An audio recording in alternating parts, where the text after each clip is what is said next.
MLB에서 잘 나가던 유망 투수가 게임을 망치고 난 다음부터는 스트라이크를 못 던지는 데서 유래한 증후군이 뭐죠? 투수 이름 딴 증후군이었는데 애니 케일이었던가? 안녕하세요. 지식들지기입니다.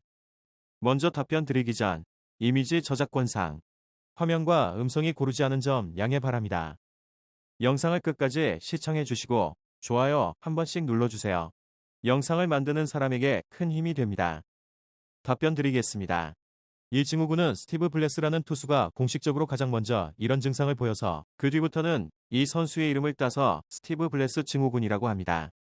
질문자님께서 말씀하신 것처럼 유망 투수가 보이는 증상은 아니고요.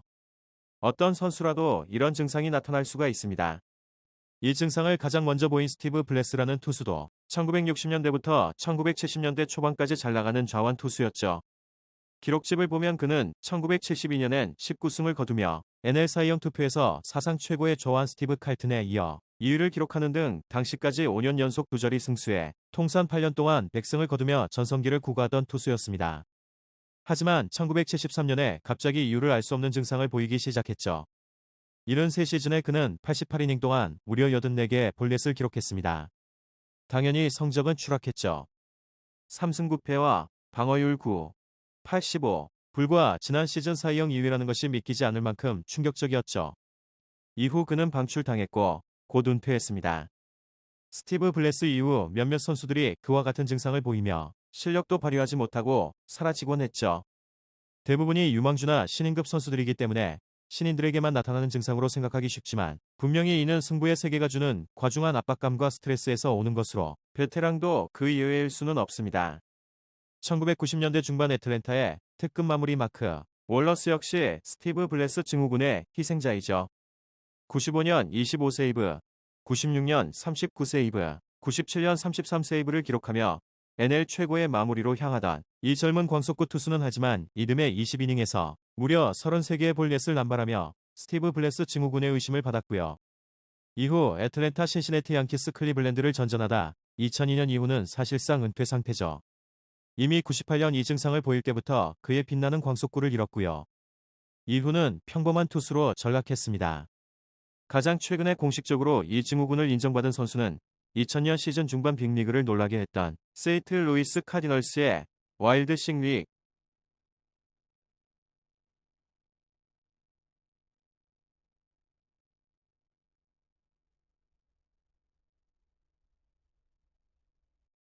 2000년 시즌 중반에 빅리그에 올라온 그는 좌완으로서 어마어마한 광속구와 폭풍 같은 커브를 앞세워 175이닝 동안 무려 194개의 삼진을 잡아냈죠. 당시 캐리 우드와 비견되던 그의 모습은 향후 10년 동안 NL을 주름 잡을 것이라는 평을 받았습니다. 베리 지토의 환상적인 커브와는 또 다른 광속 커브가 그의 주무기였죠.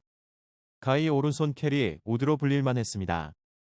하지만 2000년 포스트 시즌에서 그는 4이닝 동안 무려 11개의 사사구를 기록하며 무너졌죠. 그 중에서 폭투가 무려 9개였습니다. 연속으로 5번인가 6번에 폭투를 던지기도 했죠. 완전히 투구 폼을 잃어버린 그는 이후 2001년을 마이너에서 보내는 와중에 부상까지 더해서 아직까지 빅리그에 복귀하지 못하고 있습니다. 이대로 몇 년이 지나면 사상 최고의 좌완 후보에서 이름도 기억 못하는 선수로 야구 인생을 끝마칠 위기에 놓여 있죠. 지난 시즌 초반 박찬호 선수가 사사구를 남발할 때 당시 언론에서는 박찬호 선수도 혹시 스티브 블레스 증후군이 아니냐고 했습니다. 그도 그럴 것이 지난 시즌 박찬호 선수는 29이닝에서 무려 26개의 볼, 넷과 6개의 몸에 맞는 공을 던졌으니까요. 올 시즌을 보면 그것이 허리 부상에 따른 비정상적인 투구 폼에 그 원인이 있다는 것이 증명되었지만 어쨌든 지난 시즌 몸고생 맘고생한 것이 사실이죠. 스티브 블레스 증후군은 거의 대부분 투수에게 나타나는 일종의 직업병이라고 할 수 있으나 사실 타자 중에서도 이런 증상을 보인 경우가 있습니다.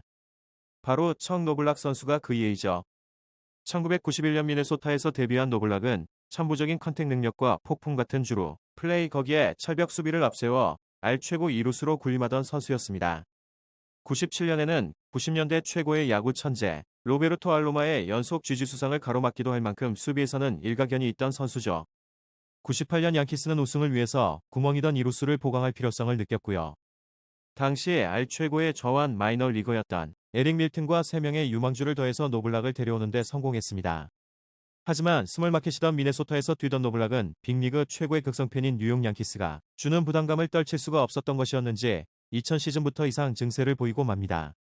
바로 1루로 송구를 할 수가 없게 된 것이죠. 평범한 2루 땅볼을 잡고 그가 던진 공은 1루수 티노 마르티네즈의 글러브가 아닌 상대편 더그 아웃이었죠. 이후 몇 경기에 걸쳐 그는 15m도 채 되지 않는 거리에 대해서 송구할 수가 없게 됩니다. 명 2루수였던 그에게는 충격적인 일이죠. 이후 그는 외야수로 전업하는 등 대책을 마련했지만 충격이 너무 컸던 것인지 2002년 33세의 젊은 나이에 빅리그 커리어를 마감하고 맙니다. 스티브 블레스 증후군은 어떤 경우든지 과중한 중압감이 나쁜 영향을 미친다는 것을 알 수 있는 사실이죠. 지금까지 지식들지기였습니다. 다음 영상은 더욱 호기심 많은 질문들로 업데이트될 예정입니다. 구독하시면 일상생활에서 가끔 궁금한 질문들이 함께할 것입니다. 지식과 상식 얻어가세요. 감사합니다.